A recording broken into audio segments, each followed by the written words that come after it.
You know, there's a lot to be said about divine timing.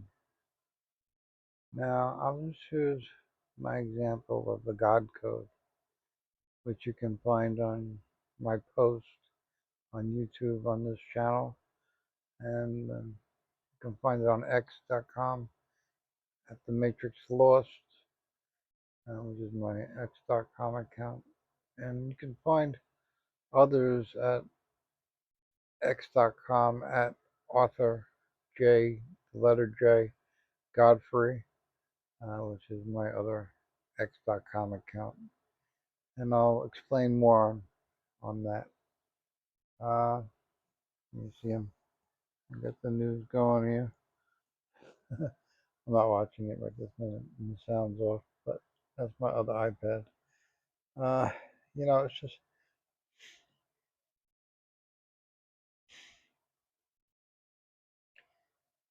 when I started on the road of getting to well, I hate to say anything's an actual end because basically nothing ends in this world. You know, uh, the ending is usually just a new beginning. You end one relationship and you start another. You solve one problem and you create another. It's never ending.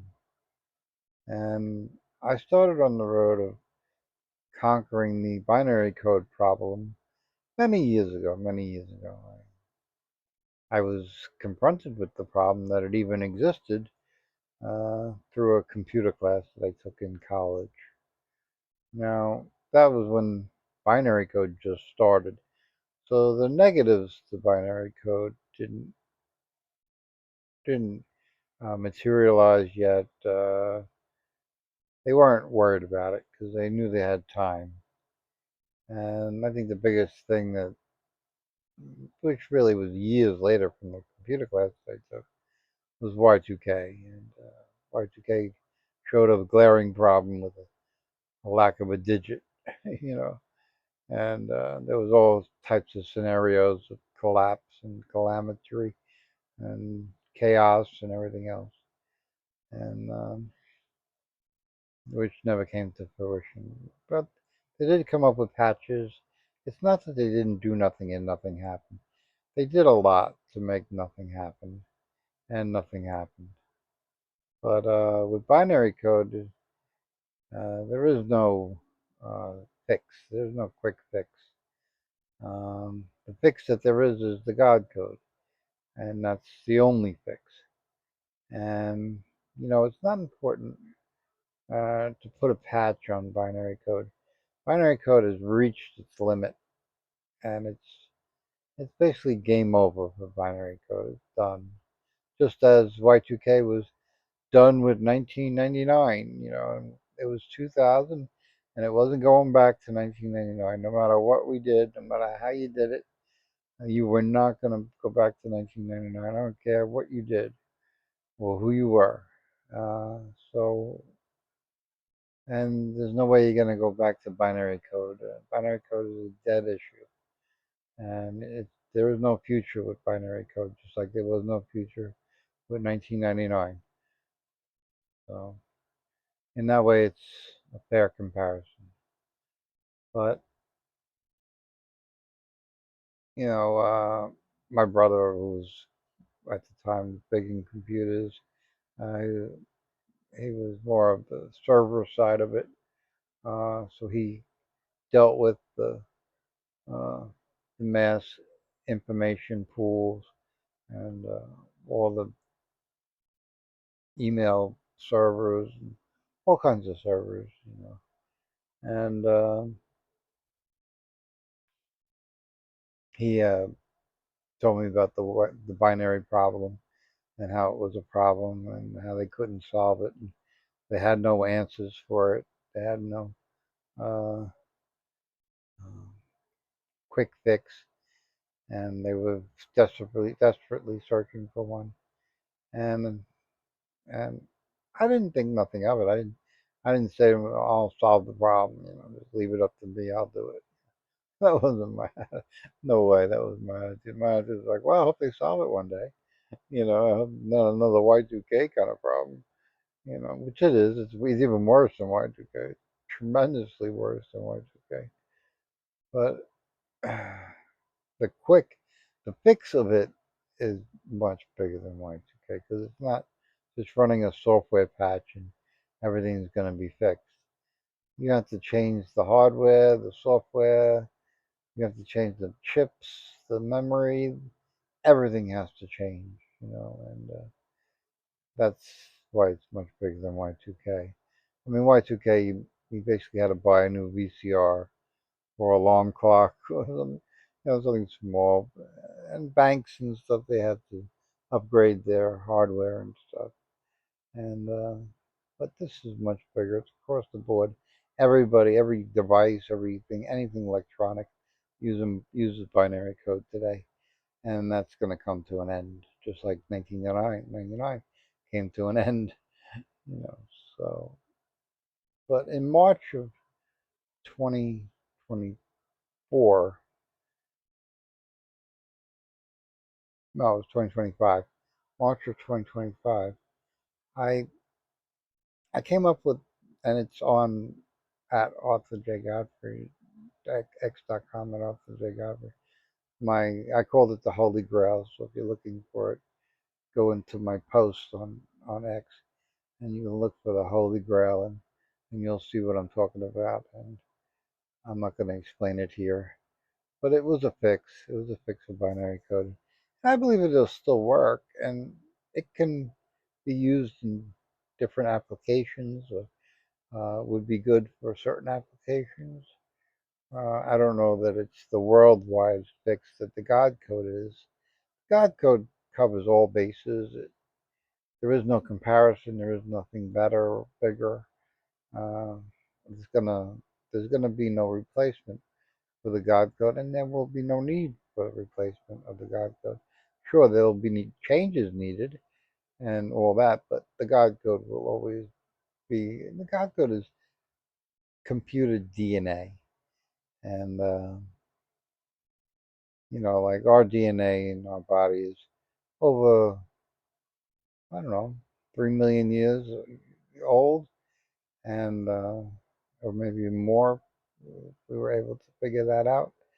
Um, so we have longevity with the God code, and the binary code was like a frog, like, and it was never going to turn into a prince.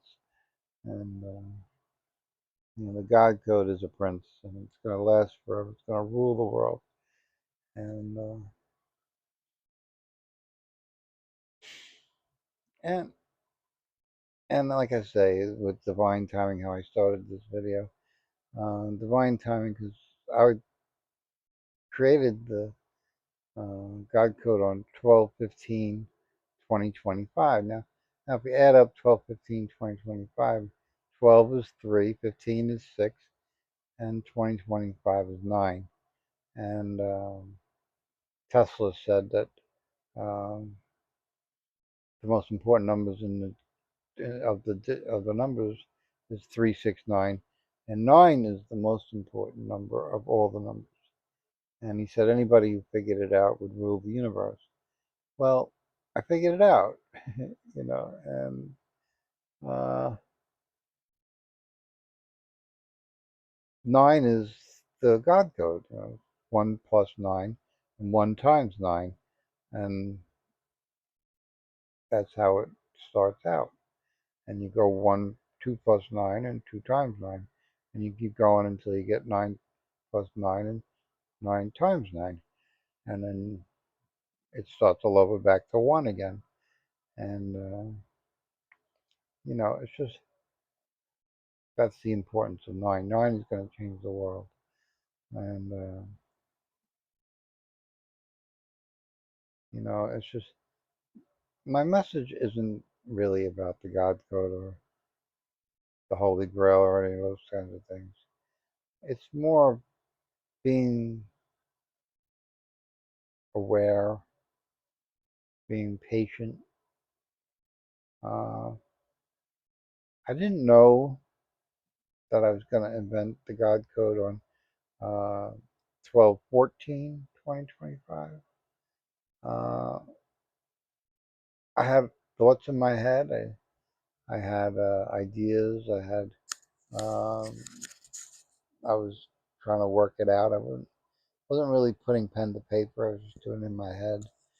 And on 12/15/2025, that's when I put it on paper. And I don't know, I have the paper on the internet. But the actual paper, the picture of the paper is on the internet. And it's my handwritten description of the God code. And I did it on that day. And, like 12/13/2025, I didn't know I was going to do this. And, it's just like 9/11. On 9/10, people, was it 9/11 was on a Tuesday, so 9/10 was a Monday, and uh, people went to work on Monday and thought nothing of took the next day. And, a lot of people went to work on the next day and never came home.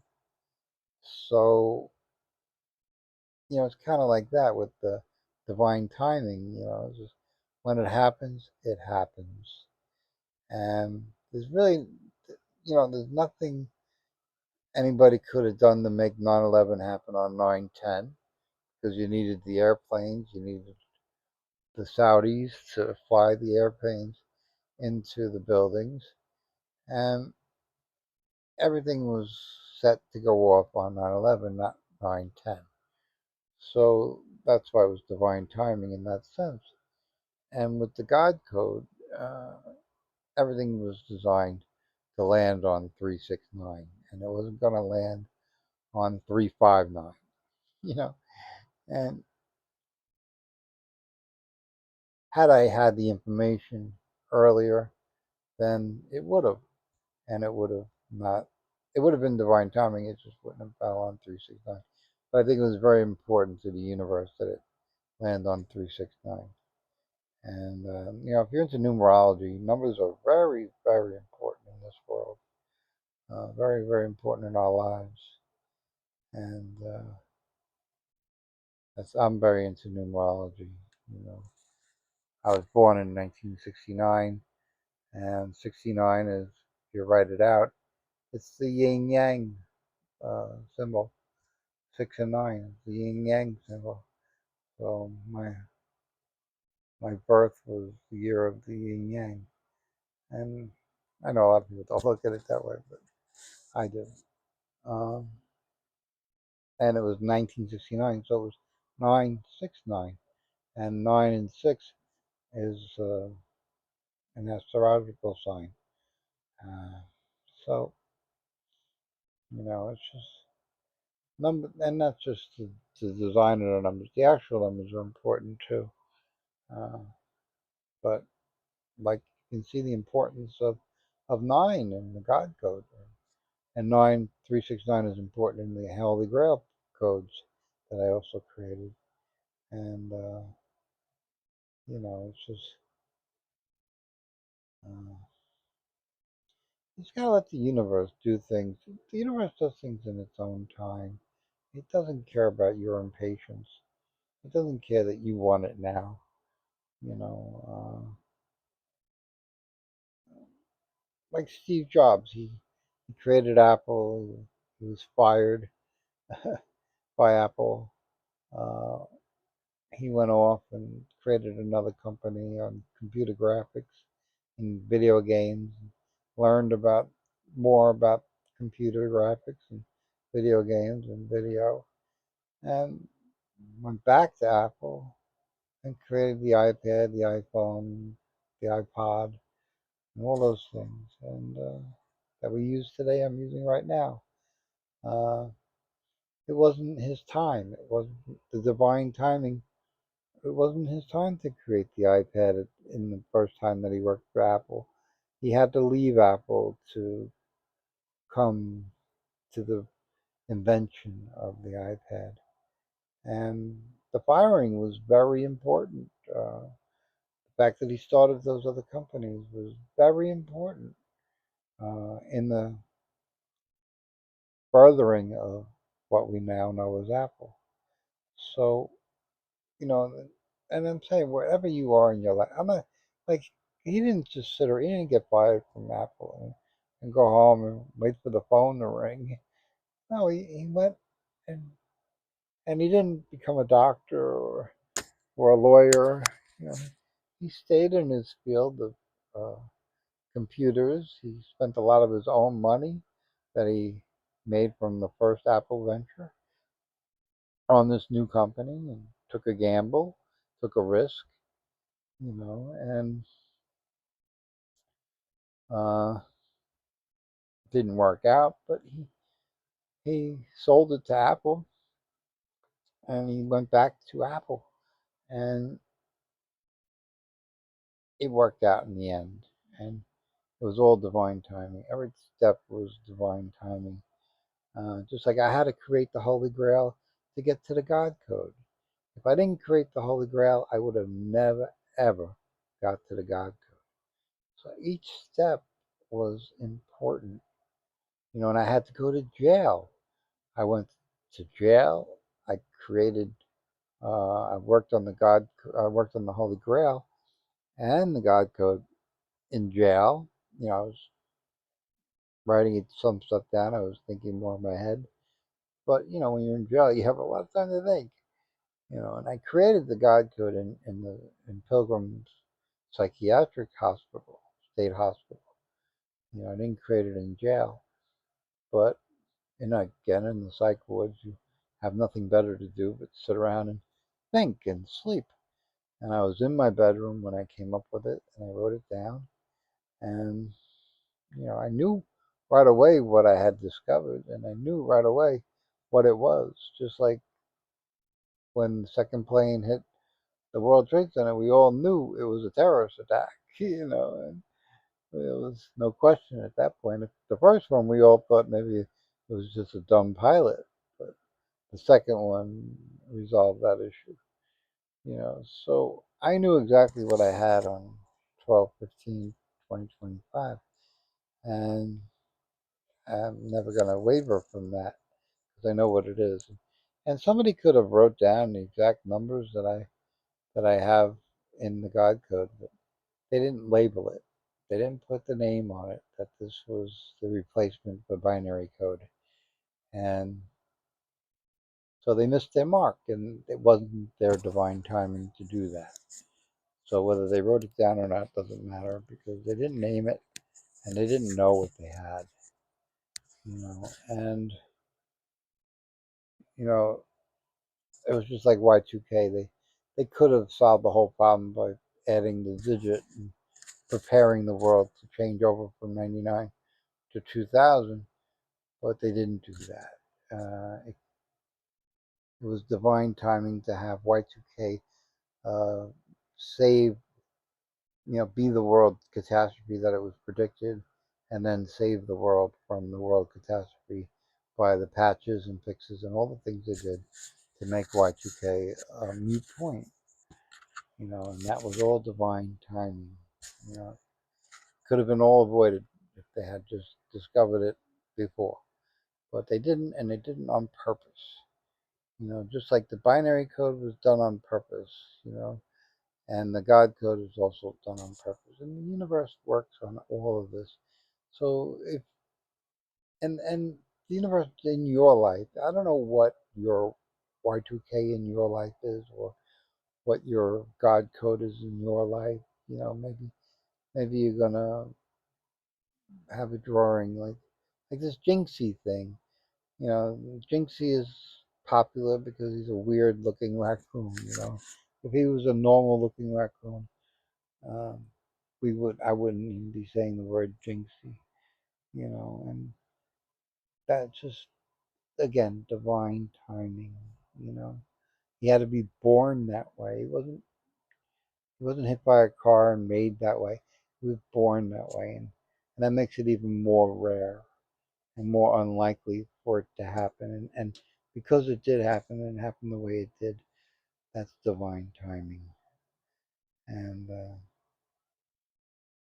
you have divine timing in your life if you use some of the parameters I pointed out and look for it in your life. When you met your wife, when your kids were born, the names of your kids, the career you picked, uh, all these things, the house you live in, the block you live on, the town, the country, the city, wherever you live.